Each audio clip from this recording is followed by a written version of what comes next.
It's AAO 2023 time here in San Francisco, California. If there's one thing the global host of ophthalmologists here know, it's that cataract surgery can be a pain in the eye. A steady dose of post-op drops is the current standard of care, but with issues from compliance to burden of treatment, can we do better? Doctors Paul Singh and Kathleen McCabe think so, and they're here to talk about their research with intraoperative Omidria and why a dropless future might be here sooner than you think. So cataract surgery has really stayed pretty stagnant in how we take care of our patients for a very long period of time. And the standard of care really involves using drops, most often 3 different individual drops, with complicated drop regimens over weeks that patients have to really be compliant with for us to reach the outcomes that we're hoping for. A number of data sets show us that patients just don't take their medications. No matter how much we try, we educate, we spend time, our staff spends time, patients can't physically take it, they can't remember it, they can't afford it. We did a study many, many years ago where we actually found out when we took away 1 topical drop from the post-operative regimen, we were able to save an average of over 4.5 minutes per patient per visit. As important. We surveyed our patients. We asked them what was the most difficult portion or part of the post-op recovery of cataract surgery, and for many patients it was the drops. So for my patients and trying to improve compliance and their ability to even remember and use the drops and use them properly, I would love to get away from what we consider standard of care right now.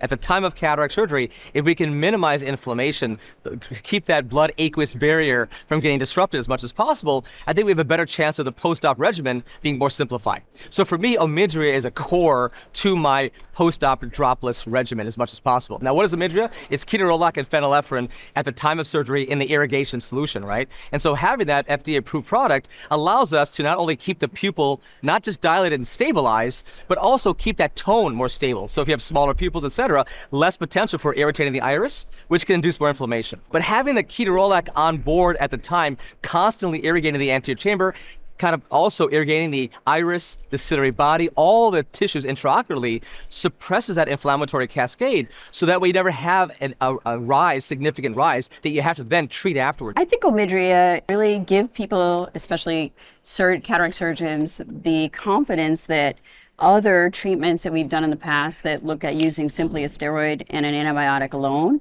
haven't given them in the ability to control pain and inflammation of post-operative period after cataract surgery, which we really know directly affects patient satisfaction.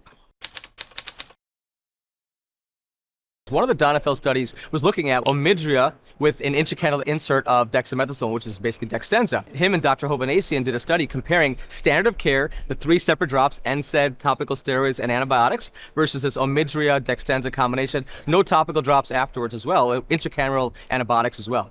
And what they found was there's no difference in CMA rates, inflammation postoperatively, rebound, and outcomes were very similar. So it was a non-inferiority study showing no differences in that regimen between the dropless as well as the topical drops. When this Donnefeld study surveyed patients, which eye did you prefer, the standard of care eye versus the Omidria versus Dextenza eye, 95% of patients preferred the Omidria Dextenza eye. And I think that just shows us that patients don't want to take drops. And we have to understand that we have that choice now, and if we can help those patients achieve that drop-free world, I think it is a better option. So our study is going to look at, and I'm excited for our results, it will be a randomized controlled trial, prospective trial. Our treatment arms are going to be either patients who receive the standard of care, so that'll be a topical antibiotic, non-steroidal, and steroid, or they'll have at the time of cataract surgery a dropless regimen that includes intracameral moxifloxacin, subconjunctival triamcinolone, and Omidria as the depot non-steroidal.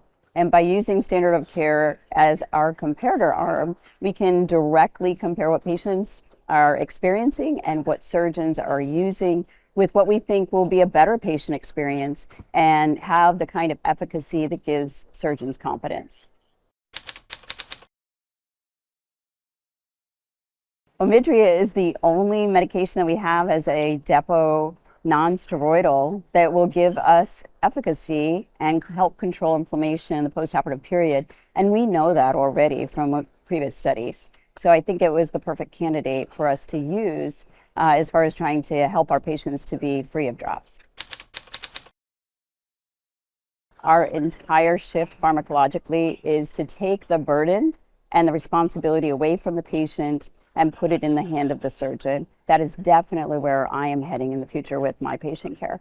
A drop-less goal is there. No doubt, topical drops are there to help us. But if we can give ourselves the best chance of achieving that dropless world, it's better for us, better for our staff, and I think better for the patients. If you've used drops yourself, as I have with my dry eye, there are times that it's hard for me to hit my eye. There is a cost. There's remembering it. That's having it with you. I know that that experience for myself and my patients will be better without the need for drops.